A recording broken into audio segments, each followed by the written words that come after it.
I recently did a video covering the lore behind the urban legend of the Midnight Door from a new indie horror game called Senses Midnight. In that, I mentioned I'd make another video covering the character of Okiku, the one behind the door, so we could go a little more in-depth into who she is and how she's basically the driving force behind the game. So, settle in and let's take a look at Okiku, the terrifying monster you probably don't want to stumble across in an abandoned park late at night. As I mentioned in the Midnight Door video, the game revolves around a legend involving said door and knocking on it at midnight. After knocking on the door, you must ask Okiku to invite you in. If you're successful with this little ritual, then she will seemingly spirit you away, and your home will be found infested with centipedes. Why anyone would want to do this is unknown, but that's how many urban legends go after all. It was thought this particular ritual came about because a group of teenagers, finding the door to some public toilets in Ikebukuro Park seemingly sealed shut, forced their way in and found the body of a young woman inside. The internet dubbed this nameless woman Okiku, and the force of the teenagers opening the door caused her head to detach from her body. After which, they then took pictures. Because, of course. These teenagers all disappeared shortly thereafter, and their homes were found infested with centipedes. Apparently, the same centipedes that had been seen feasting on Okiku's body when they found her as well. But who exactly was Okiku? Why was she behind that door in the first place, and why is she apparently still haunting people nearly a century later? Well, throughout the game you can find numerous journals that detail Okiku's thoughts and some of the things she went through leading up to her discovery in that public toilet in 2003. What exactly happened to her? Well, it's a tale of misunderstandings and obsession. And of course, these things never go well. Okiku was just a regular office worker who worked near Ikebukuro Park in the early 2000s. She liked to rest in the park after work, and it was during one of these times that she noticed a handsome young man by the name of Fujimori Takao. Their meeting, according to Okiku, was fate, as though the gods themselves had ordained them to be together. Okiku dropped some of her work folders and Takao bent down to help her. This was enough for Okiku to fall in love at first sight, and it wasn't the only time he helped her pick up her accidentally dropped folders either.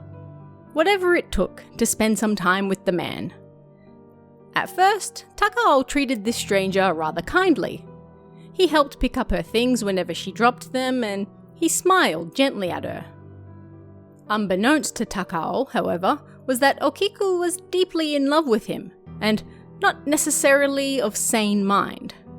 A relationship with Takao seemed to develop in her head without him having any idea of it, and she became somewhat obsessed with him. Simply seeing him filled Okiku with joy and happiness and warmth, and she wanted more of it. Running into him after work wasn't enough. She decided she wanted to see him in the mornings as well, and she came up with a great idea to do so. She would make him a lunchbox and hand it to him before work. Takao was not quite so receptive of this otherwise stranger trying to make him lunch, however. In time, he started doing his best to avoid meetings with Okiku in the park, leaving work earlier and rushing if he saw her. This did not deter Okiku, however, and even seeing him from afar was enough to make her heart flutter. She was also convinced that he would smile and wave at her from the gate, making her even happier that he was clearly deep in thought and in a rush to be somewhere, yet he was taking the time to notice her. She determined that she would soon confess her feelings to him. But it wasn't long until Takao started avoiding the park entirely. Okiku noticed he hadn't been around for several days, and it was causing her great anxiety.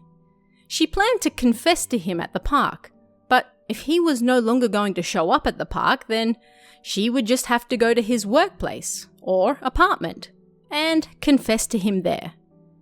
With some lunch she made for him, of course.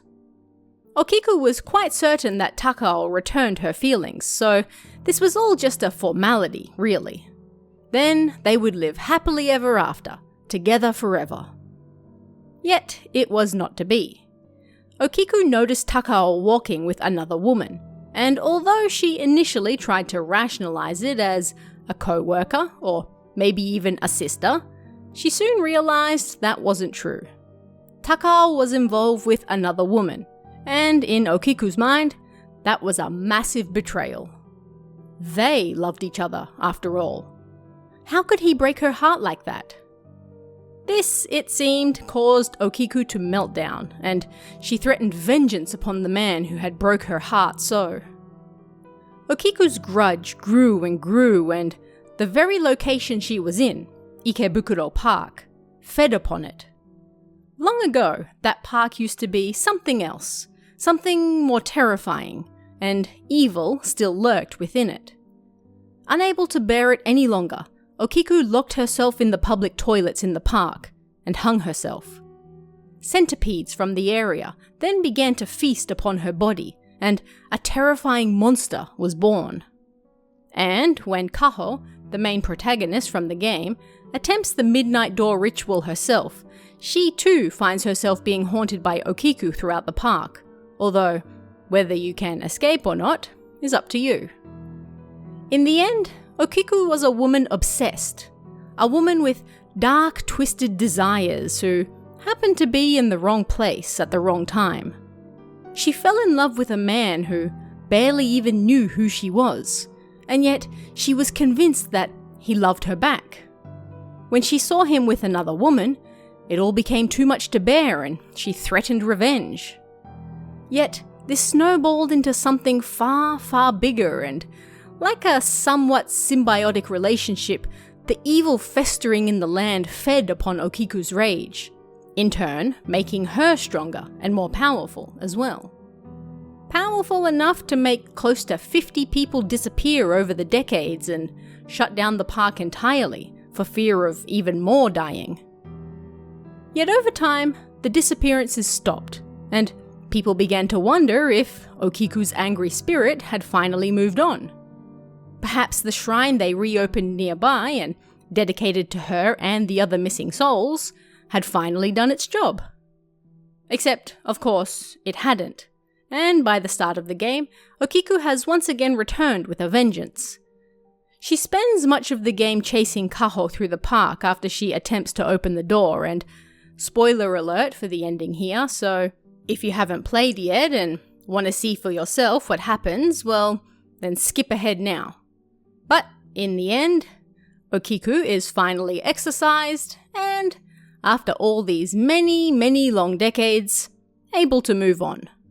Her reign of terror finally comes to an end. Although that may not be the end of the story just quite yet. But that is the history and lore behind Okiku, the terrifying monster in Senses Midnight. What did you guys think of this one? Have you played the game yourself yet? Let me know what you thought in the comments below, and I'll see you again next time.